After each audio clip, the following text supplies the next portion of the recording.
Assalamualaikum warahmatullahi wabarakatuh. Yang terhormat Ibu Eka Misbahatul selaku menjadi dosen fasilitator pendidikan dan promosi kesehatan. Saya selaku menjadi moderator Universitas Sada memimpin jalannya diskusi saat ini.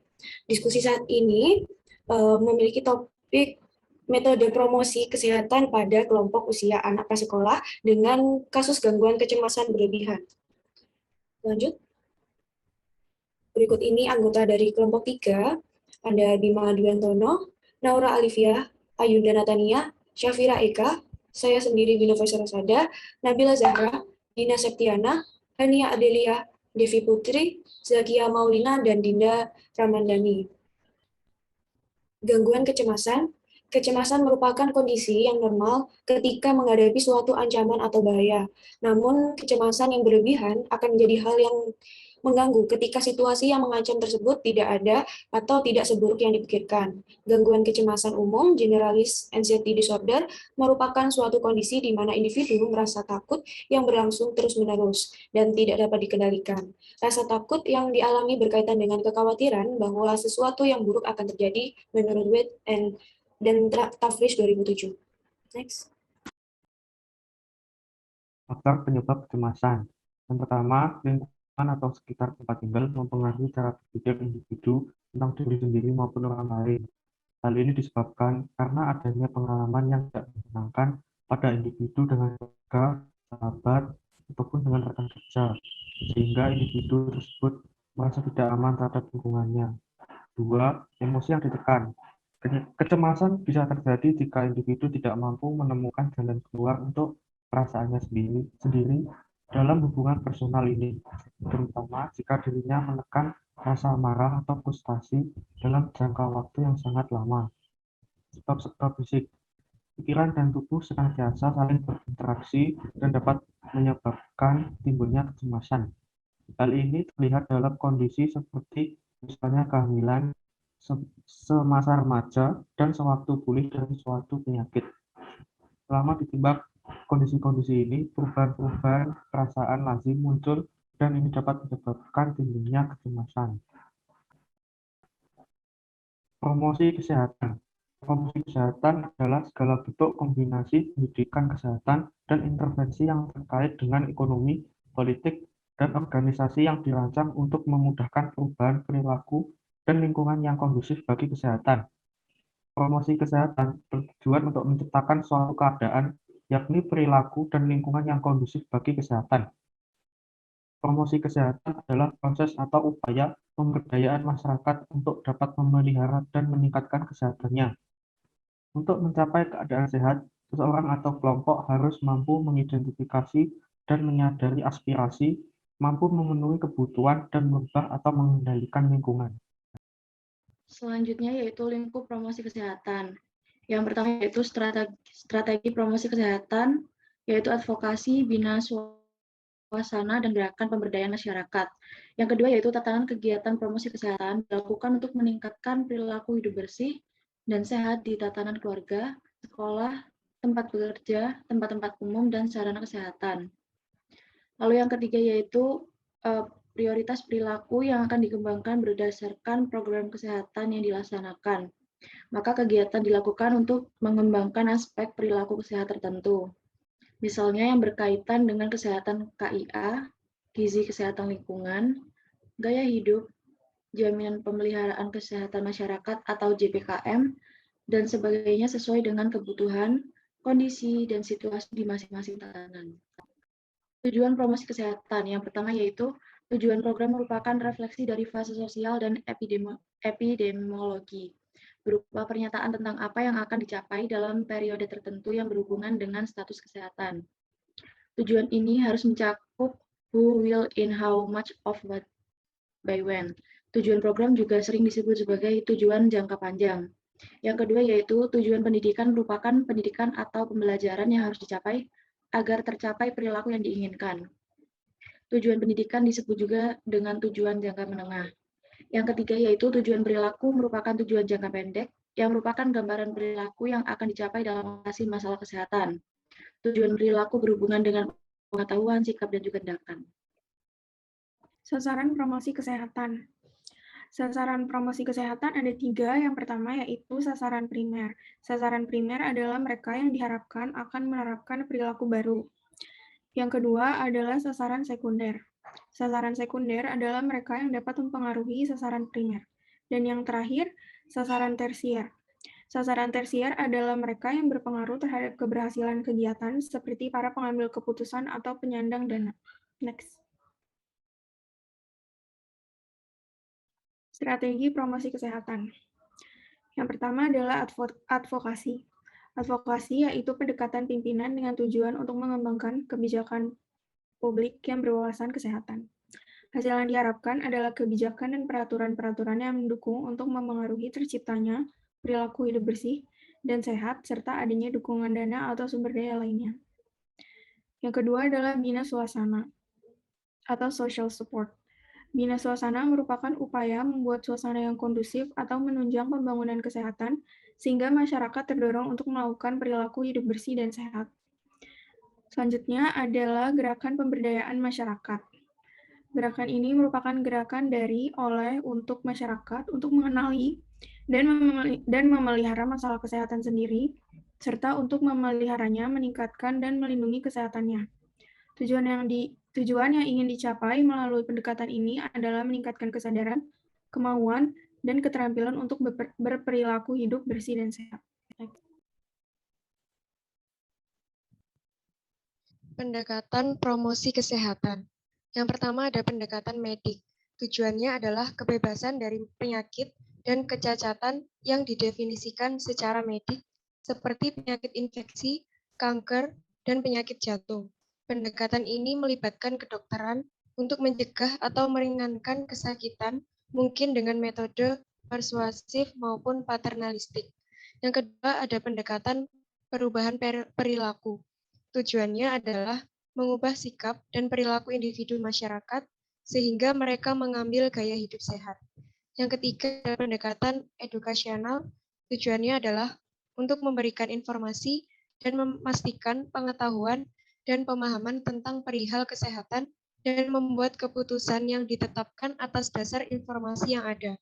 Informasi tentang kesehatan disajikan dan orang dibantu untuk menggali nilai dan sikap serta membuat keputusan mereka sendiri.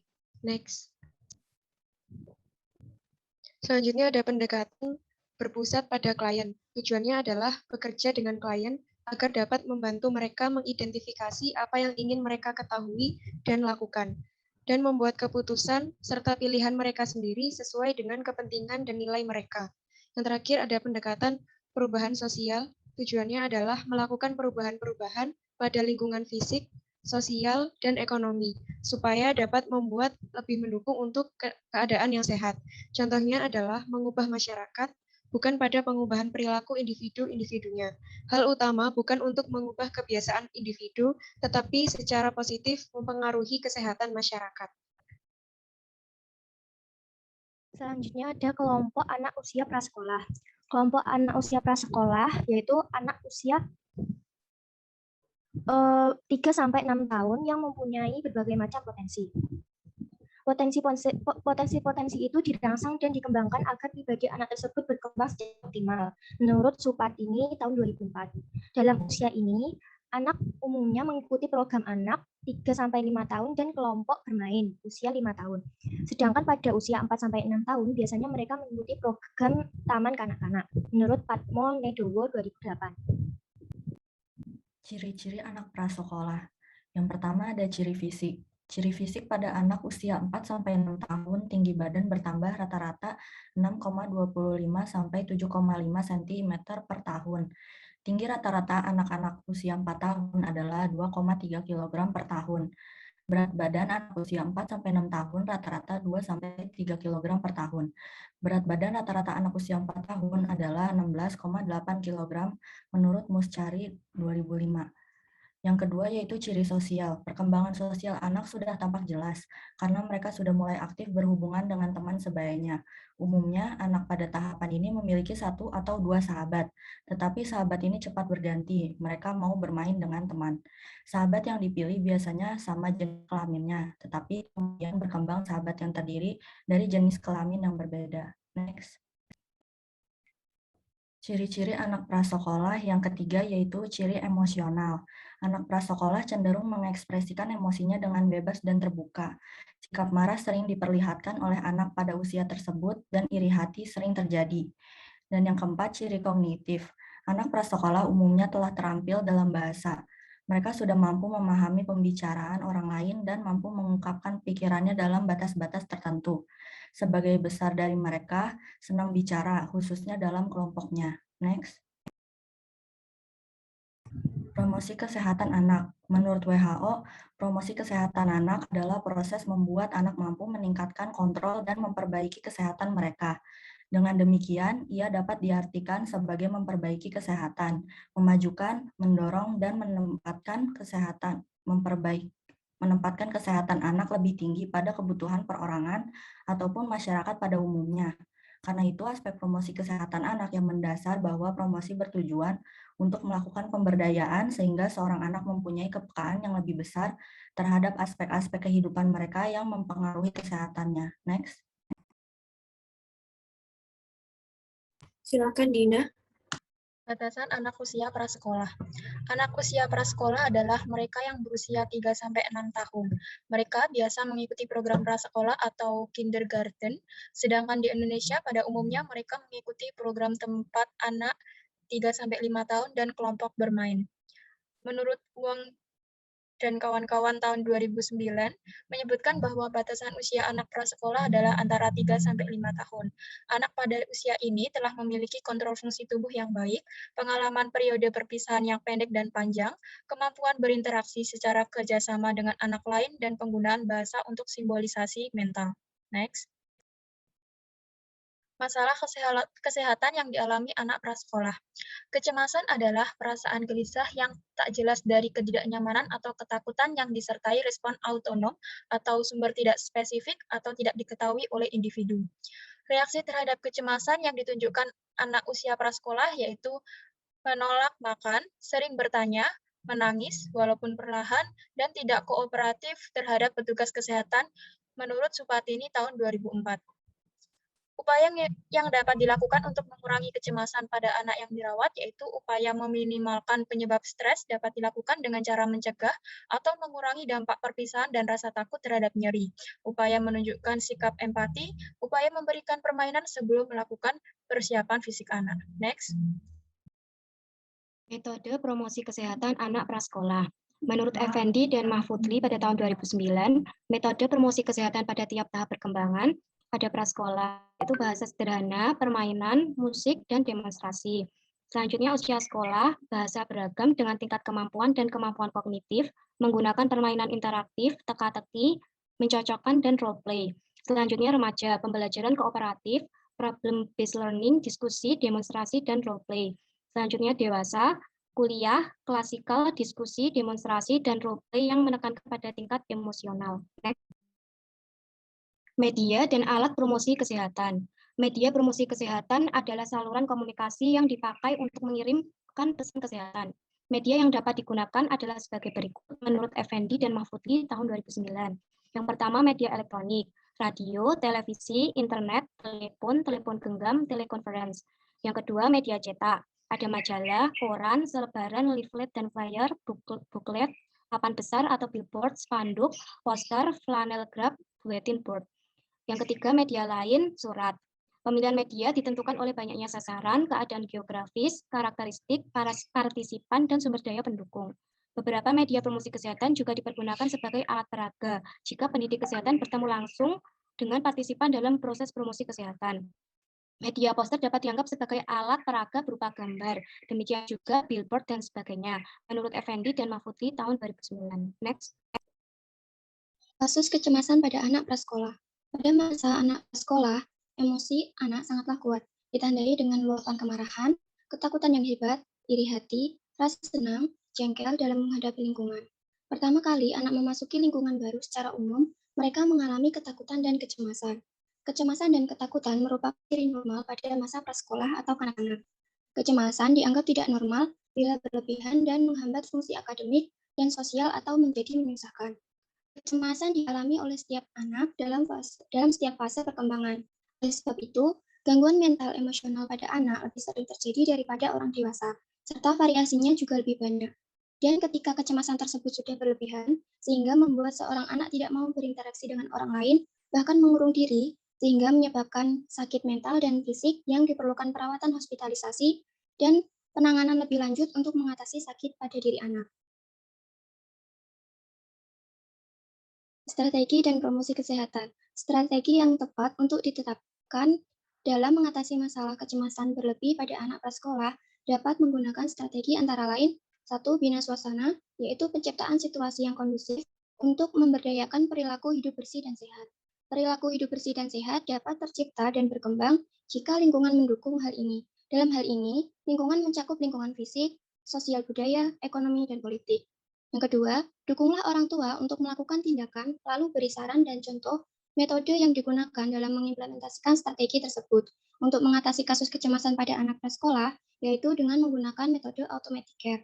Automatic care merupakan asuhan terapeutik melalui intervensi yang berfungsi menurunkan tekanan psikologis dan fisik yang diderita oleh anak dan keluarganya dalam sistem pelayanan kesehatan. Anak yang mengalami kecemasan membutuhkan perawatan yang kompeten dan sensitif untuk meminimalisasikan efek negatif dan mengembangkan efek yang positif.